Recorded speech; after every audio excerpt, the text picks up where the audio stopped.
Let's talk about you for a minute. You know, that dream you had about the dinosaur in the leotard?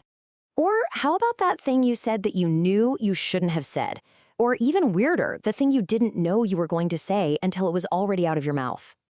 These are the little cogs of your own consciousness just cranking away in the background. They make your life possible, they make society function, they're behind all the amazing things you can do, and yeah, all the things you really wish you could stop. Welcome to The Explainer.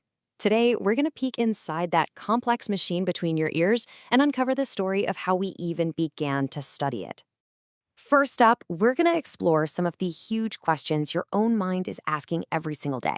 You know, from why you dream of dinosaurs to why you sometimes say things you instantly regret. And here's why that's so fascinating. Your mind is, quite literally, the most complex object we know of in the entire universe. And the rules that run it, well, they're mysterious and they are incredibly elusive. So to even begin to understand it, we need a map, a framework. And the one we use today is called psychology. We can define it as the science of behavior and mental processes. It's really our best attempt to chart that incredible inner cosmos. But you know, when we think about mapping the mind, there is usually one name that pops up first. And the real story of psychology, well, it's so much bigger than just that one person. Come on, admit it. When you hear the word psychology, you probably picture him, right? The therapist, the couch, the thoughtful chin stroking, maybe even the cigar. Sigmund Freud. His image is so powerful that it almost completely eclipses the true history of the field. And this is exactly where the popular story gets it wrong. I mean, sure, psychology as a formal science is pretty young, but the questions asked are ancient. Just look at this. 2,000 years ago, Chinese rulers were using psychological exams. Go back to ancient Greece, and you've got Aristotle trying to figure out where consciousness even comes from. And over 1,000 years ago, the Persian doctor Al-Razes was already describing and treating mental illness. The story of the mind is way, way longer than we think. So how did this long, winding history of questions and ideas finally become a formal science? It all happens right here.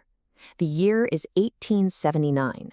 We're at the University of Leipzig in Germany, and a physician named Wilhelm Wundt does something revolutionary. He opens the first ever laboratory dedicated only to psychology. The game has officially changed. And right away, a huge debate breaks out about what this new science should even be studying. In one corner, you've got structuralism, led by Wundt.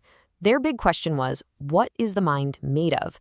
They wanted to break consciousness down into its basic pieces, its structures, kind of like a chemist analyzing a compound.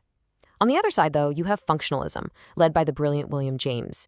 He asked a totally different question. Okay, but why do we have a mind? He wasn't interested in the parts. He wanted to know the purpose, the evolutionary function of our thoughts and feelings. So, while these structuralists and the functionalists were busy arguing about consciousness, a physician over in Vienna was about to drop an idea that suggested we weren't even aware of the most important parts of our own minds. And that physician was, of course, Sigmund Freud. His whole revolution started with a single patient, a patient he never even treated himself. Her name in the case files was simply Anna O., and she was being treated by Freud's colleague Joseph Breuer. No, her case was a real puzzle. Anna O. had all these severe symptoms, but doctors couldn't find any physical reason for them. So her doctor, Breuer, he tried something new. He just let her talk, freely, about anything, especially traumatic memories. And what happened next was incredible. The more she talked, the more her symptoms just faded away. She actually called it the talking cure. And for Freud, this was it. This was the breakthrough that would change everything.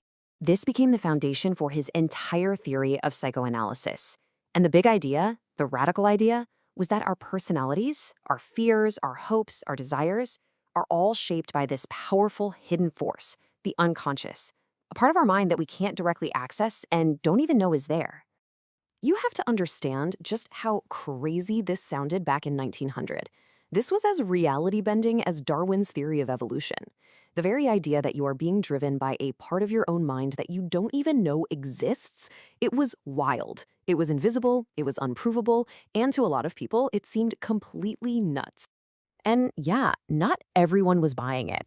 This whole focus on invisible, unconscious forces, it sparked a huge counter-revolution in psychology, a demand to study only what you could actually see and measure. And this was behaviorism. Led by people like Ivan Pavlov, John B. Watson, and B.F. Skinner, the behaviorists basically said if you can't observe it, it's not science, period. They threw out introspection, they threw out the unconscious, and they focused entirely on observable behavior, how we respond to things in our environment. This was the science of conditioning rats and pigeons, not interpreting dreams on a couch. And so the stage was set. For the first 50 years of the 20th century, psychology was pretty much a battle between these two titans. Freud's psychoanalysis, digging into the unseen depths of the unconscious, and behaviorism, sticking to the observable surface of behavior. But, a battle between two extremes can't go on forever. So how did this clash finally resolve? Well, the answer created the much broader, much more interesting field of psychology we have today. See, modern psychology isn't about picking a winner. It's more like a big melting pot. It's an integrative science. It recognizes that to really understand the mind, you have to look at everything. You need to look at the observable behaviors the behaviorists cared about, and you need to look at the internal mental processes, our thoughts, our feelings, our beliefs, that fascinated Freud.